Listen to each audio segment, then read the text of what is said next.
உயில் எழுதிய சொத்துக்கள் மற்றும் உயில் எழுதாத சொத்துக்களை எவ்வாறு பிரித்து கொள்ளலாம் என்பதை நமக்கு விளக்குகிறார் திரு பீட்டர் ராஜ். வணக்கம் நேயர்களே, இன்றைக்கி நம்ம உயில் மூலமாக வர்ற சொத்துக்களை எப்படி பிரிச்சுக்கலாம் அப்படிங்கிறத பற்றி பார்க்க போகிறோம். இப்போ ஒரு குடும்பத்தில் அப்பா உயில் எழுதி வச்சுருக்கிறாரு. அவருக்கு மொத்தம் 6 பிள்ளைங்க, அதாவது 4 பையங்க 2 பொண்ணுங்கன்னு வச்சுக்குவோம். மொத்தம் 6 பேர். அப்பா உயில் எழுதிட்டு அப்பா இறந்துடுறாங்க. இறந்தபோது அவங்க தெளிவாக சொல்லிடுறாங்க. ஒவ்வொரு ஷெட்யூலும் போட்டு என்ன பண்ணிடுறாங்கன்னா ஏ ஷெட்யூல், பி ஷெட்யூல் அப்படின்னு போட்டுட்டு ஒவ்வொருத்தருக்கும் என்னென்ன சொத்து அப்படிங்கிறத அவங்க அதில் மென்ஷன் பண்ணிடுறாங்கன்னு வச்சுக்கோங்க. நம்மளுக்கு அவங்க இறந்த பிறகு வேலை ரொம்ப ஈஸி. ஏன்னா நம்மளுக்குள்ள சொத்து கரெக்டாக குறிப்பிடப்பட்டிருக்கிறதுனால ஒவ்வொருத்தரும் அதை அப்படியே பிரித்து எடுத்துக்கலாம். என்னென்னா அதுக்காக தனியாக நீங்கள் சப்ரிஜிஸ்டர் ஆஃபீஸ் போய் ரிஜிஸ்டர் பண்ணணுங்கிற அவசியமே கிடையாது.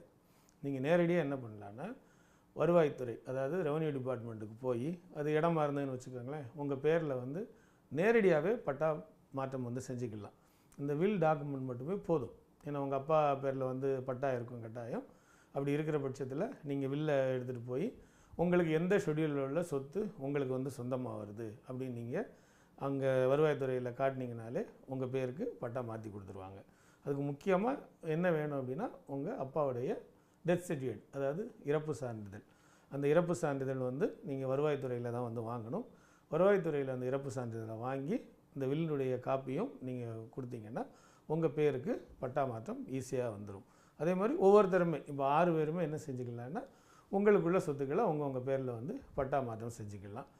அப்படி இல்லை அப்படின்னா நீங்கள் விற்கணும் அப்படின்னு நினச்சாலும் நீங்கள் தாராளமாக இந்த வில்லை வச்சே நீங்கள் சொத்தை விற்றுடலாம்.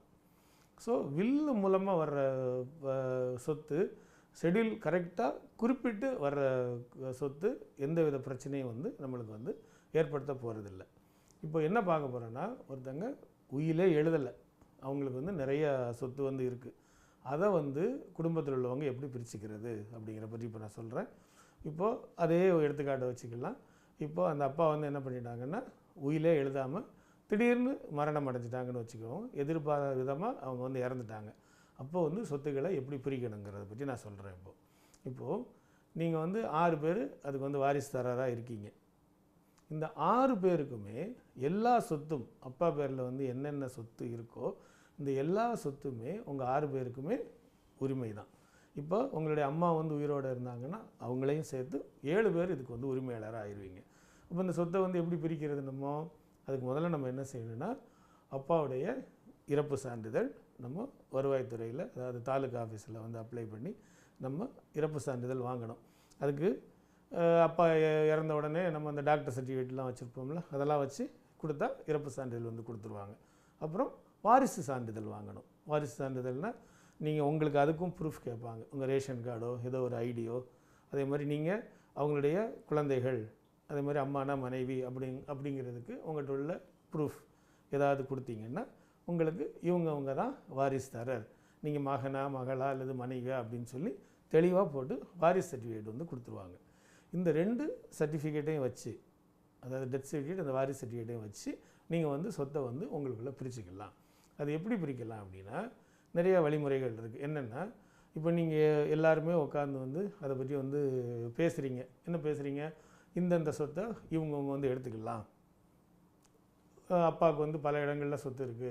எடுத்துக்காட்டால் குரம்பேட்டையில் உள்ளதை ஒருத்தர் எடுத்துக்கலாம், சைதாப்பேட்டையில் உள்ளதை ஒருத்தர் எடுத்துக்கலாம், ஸ்ரீபெரும்புதூரில் ஒருத்தர் எடுத்துக்கலாம் அப்படின்னு சொல்லி இருக்க சொத்தை யார் யாரெல்லாம் எடுத்துக்கலான்னு சொல்லி நீங்களே முடிவு பண்ணிக்கலாம். நீங்களே முடிவு பண்ண பிறகு அதில் உங்களுக்குள்ள உடன்பாடு வந்துருச்சு அப்படின்னு வச்சுக்கோங்களேன். கரெக்ட் 7 பேர் இருக்கும். 7 பேருக்கு ஒவ்வொரு சொத்து அப்படின்னு உடன்பாடு ஏற்பட்டுருச்சுன்னா நீங்கள் அதை பாகை பிரிவினை பத்திரமாக நீங்கள் பதிவு செஞ்சுக்கலாம். பாகை பிரிவினை பத்திரம்னா எப்படின்னா அதே மாதிரி தான் சப்ரிஜிஸ்டர் ஆஃபீஸ்க்கு போயிட்டு நீங்கள் பாகை பிரிவினை பத்திரம் அப்படின்னு ஒன்று நீங்கள் பதிவு செய்யணும். அதில் நீங்கள் என்னென்னலாம் குறிப்பிடணும் அப்படின்னா, இந்த சொத்து உங்கள் அப்பாவுக்கு தான் சொந்தமானது, அவர் இந்த தேதியில் இறந்துட்டார், அந்த டெத் சர்டிஃபிகேட் அந்த நம்பர் எல்லாமே மென்ஷன் பண்ணணும். அதுக்கப்புறம் அவருக்கு நாங்கள் 7 பேர் தான் வாரிசு அப்படின்னு சொல்லி அந்த வாரிசு சர்டிஃபிகேட்டுடைய டீட்டெயில் அந்த நம்பர்ஸ் எல்லாமே அந்த பத்திரத்தில் மென்ஷன் பண்ணிவிட்டு பிறகு ஒவ்வொரு ஷெட்யூலாக போட்டுடணும். ABCDன்னு 7 பேருக்குள்ள ஷெட்யூலை போட்டுட்டு இதில் குறிப்பிட்ட பிரகாரம் நாங்கள் 7 பேருமே எங்கள் சொத்தை பிரிச்சுக்கிறோம் அப்படின்னு சொல்லி நீங்கள் அதை வந்து பதிவு செய்யலாம். பதிவு செய்கிறது ரொம்ப கஷ்டமான வேலைலாம் இல்லை. நீங்கள் இதை எல்லாத்தையுமே தெளிவாக பத்திரத்தில் டைப் பண்ணி, அதாவது ஸ்டாம்ப் பேப்பரில் டைப் பண்ணி, இதுக்கு வந்து ஸ்டாம்ப் டியூட்டி எப்படின்னா, இதுக்கு மார்க்கெட் வேல்யூன்னு இருக்கும் இல்லையா, மொத்த சொத்துக்கும், உங்கள் அப்பாவுடைய மொத்த சொத்து இப்போ நீங்கள் பிரிச்சுக்க போகிறீங்களா, அதனுடைய எல்லா சொத்துக்கும் மார்க்கெட் வேல்யூ வந்து நீங்கள் வந்து பார்க்கணும். மார்க்கெட் வேல்யூவில் இருந்து 1% வந்து ஸ்டாம்ப் டியூட்டி வாங்கணும். இப்போ எடுத்துக்காட்டாக வச்சுக்கோங்களேன், 30 லட்ச ரூபா சொத்து அப்படின்னு இருக்குன்னு வச்சுக்கோங்களேன். 30 லட்ச ரூபான்னா என்ன ஆகும், உங்களுக்கு ஸ்டாம்ப் டியூட்டி வந்து 1%னா 30,000 அப்படின்னு வரும். ஆனால் நீங்கள் 30,000 ஸ்டாம்ப் டியூட்டி வாங்க வேண்டியதில்லை, 25,000க்கு வாங்கினா போதும். ஏன்னா மேக்ஸிமம் நீங்கள் வாங்க வேண்டிய ஸ்டாம்ப் பேப்பரே 25,000 ரூபா தான். நீங்கள் என்ன பண்ணணும், மார்க்கெட் வேல்யூக்கு 1% கணக்கு பண்ணணும். அது 25,000க்கு உள்ளே வந்துருச்சு அப்படின்னா நீங்கள் அந்த அளவுக்கு அந்த தொகைக்கு ஸ்டாம்ப் பேப்பர் வாங்கினாலே போதும். எடுத்துக்காட்டாக 20 லட்சம் தான் சொத்துன்னு வச்சுக்கோங்களேன், 1%ங்கிறது எவ்வளோ ஆச்சு, 20,000. அப்போது நீங்கள் 20,000க்கு ஸ்டாம்ப் டியூட்டி வாங்கினா போதும். மேக்ஸிமம் 25,000 தான். 25 லட்ச ரூபா சொத்துனா 1%னா 25,000 வந்துடும். அப்போ நீங்கள் 25,000க்கு ஸ்டாம்ப் பேப்பர் வாங்கலாம். 25,000க்கு மேலே அந்த 1% வேல்யூ வரும்போது, அதாவது 30,000மோ 30,000மோ 40,000மோ அல்ல 1 லட்சம் கூட வரலாம், வந்தாலும் நீங்கள் அதுக்கு ஸ்டாம்ப் பேப்பர் வாங்க வேண்டியதில்லை. அதிகபட்சமாக வாங்க வேண்டிய ஸ்டாம்ப் பேப்பரே 25,000 தான். அதே மாதிரி ஃபீஸ் கட்டணும் தனியாக. அந்த ஃபீஸும் 1% தான். அந்த 1% எவ்வளவு அமௌண்ட் வருதுன்னு பார்க்கணும். அதுக்கு மேக்ஸிமம் மதிப்பு வந்து 4,000. அந்த 1% வந்து 4,000க்கு உள்ளே இருந்ததுன்னா நீங்கள் 4,000க்கு கீழே எவ்வளவு வேல்யூவோ அந்த வேல்யூக்கு நீங்கள் ஃபீஸ் கட்டினா போதும். 4,000 அதுக்கு 4,000க்கு மேலே போச்சுன்னா எவ்வளவு அதிகமாக இருந்தாலும் வெறும் 4,000க்கு நீங்கள் ஃபீஸ் கட்டினா போதும். ஸோ 1% ஸ்டாம்ப் டியூட்டி அல்லது 25,000 ரூபா, இதில் வந்து எந்த அமௌண்ட்டு உங்களுக்கு கரெக்டாக ஃபிட் ஆகுதுன்னு பார்க்கணும். அதே மாதிரி 1% ஃபீஸு இந்த 4,000 ரூபா, இதில் எது உங்களுக்கு ஃபிட் ஆகுதுன்னு பார்க்கணும். ஸ்டாம்ப் டியூட்டி 25,000க்கு குறையாக இருந்தால் 25,000க்கு குறையாகவே வாங்கிக்கலாம். ஃபீஸும் 4,000 ரூபாய்க்கு குறையாக இருந்தால் 4,000 ரூபாய்க்கு குறையாகவே வாங்கிக்கலாம். வாங்கி நீங்கள் முறையாக வந்து பதிவு செஞ்சிட்டீங்க அப்படின்னாலே அந்த ஷெடியூலில் குறிப்பிட்ட சொத்துக்கு நீங்கள் தனித்தனியாக உரிமையாளர் ஆகிடுவீங்க. இது என்ன ஆனால் என்ன பண்ணுவாங்கன்னா, ஒரே ஒரு பத்திரம் தானே கொடுப்பாங்க. ஏன்னா நீங்கள் பாகுப்பிரிவினை பத்திரம்னு ஒரே ஒரு பத்திரம் தான் கொடுப்பாங்க. ஸோ ஒரிஜினல்னு பார்த்தீங்கன்னா ஒரே ஒருத்தட்ட தான் இருக்கும். அப்போ என்ன பண்ணணும், நீங்கள் அந்த பத்திரப்பதிவு முடிஞ்சு உங்களுக்கு காப்பி வந்த பிறகு நீங்களே உங்களுக்குள்ள ஒரு மெமரண்டம் ஆஃப் அண்டர்ஸ்டாண்டிங் மாதிரி 7 பேருமே ஒரு பாதுகாப்புக்காக இப்படி வந்து 7 பேருக்கும் சேர்த்து ஒரு பாகுப்பிரிவினை பத்திரம் தான் இருக்குது. இது வந்து இன்னார்கிட்ட வச்சுருக்காங்க, அம்மா வச்சுருக்காங்க அல்லது மூத்தவங்க வச்சுருக்கிறாங்க அப்படின்னு அதில் குறிப்பிட்டு, எப்போ வந்து மற்றவங்க வந்து விற்கணும், அவங்களுக்குள்ள சொத்தை விற்கணும் அப்படின்னு நினைக்கிறாங்களோ அப்போ வந்து இந்த ஒரிஜினல் பத்திரத்தை காட்டணும் அப்படின்னு நீங்கள் உங்களுக்குள்ளே ஒரு மெமரண்டம் ஆஃப் அண்டர்ஸ்டாண்டிங் போட்டு எல்லோரும் சைன் பண்ணி வச்சுக்கிட்டிங்கன்னா உங்களுக்கு வந்து சொத்தை விற்கிறதுக்கும் எந்த வித பிரச்சனையும் இருக்காது. நீங்கள் இந்த பாகுப்பிரிவினை பத்திரத்தை வச்சு நீங்கள் சொத்துக்கு உரிமை கொண்டாட முடியும். எல்லா துறைக்குமே இது பொருந்தும். வருவாய்த்துறையில் நீங்கள் பட்டா மாற்றினாலும் மாற்றலாம். இப்போ சப்போஸ் வந்து உங்களுக்கு உங்கள் பங்குக்கு வீடு வந்திருக்குன்னு வச்சுக்கோங்களேன், நீங்கள் இபி மெட்ரோ வாட்டர் இது சம்மந்தமாக எந்த இது வந்தாலும் இந்த பாகுப்பிரிவினை பத்திரத்தை வச்சு நீங்கள் வந்து மாற்றிக்கலாம். ஸோ நான் சொன்ன வழிமுறைகளை பயன்படுத்தி உயில் இல்லாத சொத்துக்களுக்கு நீங்கள் வந்து பிரிச்சுக்கிறதுக்கான வாய்ப்புகள் இருக்குது. சில சமயம் இந்த சொத்துக்களில் வந்து உங்கள் 7 பேருக்குள்ளே உடன்பாடு வராது. என்ன உடன்பாடு வராதுன்னா, சில சமயம் என்னென்னா 3 இடத்துல தான் வந்து சொத்து இருக்கும். இப்போ 3 இடத்துல வந்து சொத்துங்கும் போது 2 பேருக்கா பிரிக்கிறதா அப்படிங்கிற மாதிரி உடன்பாடு வந்து வர்றதுக்கு வந்து வாய்ப்பு இல்லை. அப்போ என்னென்னா நீங்கள் நிறையா முடிவுகளை எடுக்கலாம். என்ன முடிவு எடுப்பீங்க, இந்த சொத்தை விற்றுட்டு வர்ற பணத்தை நம்ம வந்து எல்லோரும் பங்கிட்டுக்கலாம் அப்படின்னு நினைப்போம். சில பேர் என்ன பண்ணுவாங்கன்னா, நீங்கள் அப்படி வந்து விற்கணும்னு நினைக்கிறீங்களா, எனக்கு வந்து கொடுத்துருங்க, உங்களுக்கு தேவையானதை பணத்தை வந்து நான் கொடுத்துட்றேன் அப்படின்னு அந்த குடும்பத்திலே ஒருத்தர் வந்து முன் வரலாம். ரெண்டுமே வந்து சரியான வழி தான். என்னென்னா, ஒன்று நீங்கள் எல்லோரும் சேர்ந்து அந்த சொத்தை வந்து விற்றுடலாம்.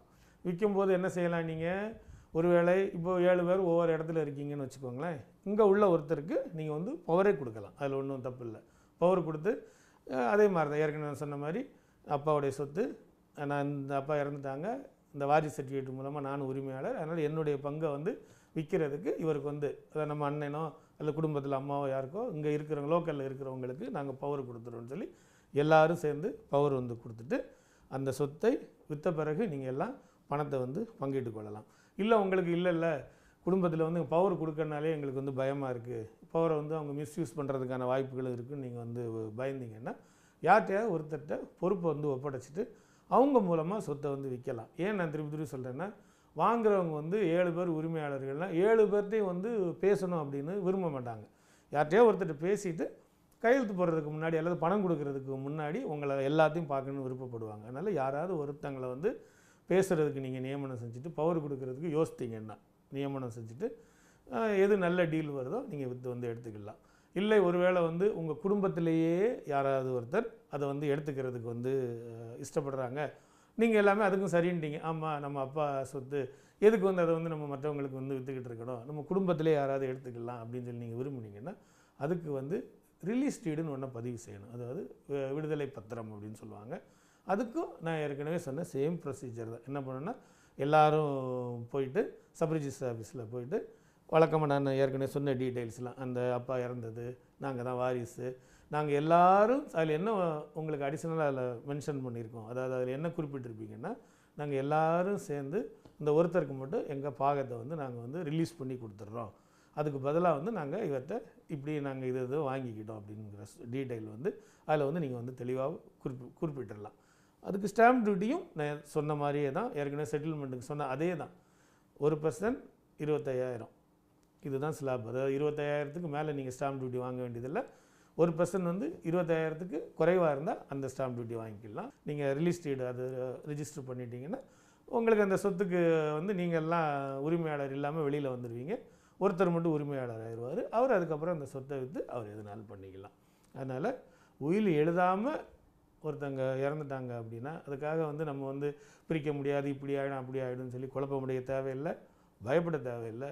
ஒன்று பாகப்பிரிவினை பண்ணிக்கலாம், இல்லாட்டா செட்டில்மெண்ட் மூலம் இந்த பிரச்சனையை மிகவும் எளிதாக தீர்த்துக்கலாம். சிறிய இடைவேளைக்கு பிறகு மீண்டும் சந்திப்போம்.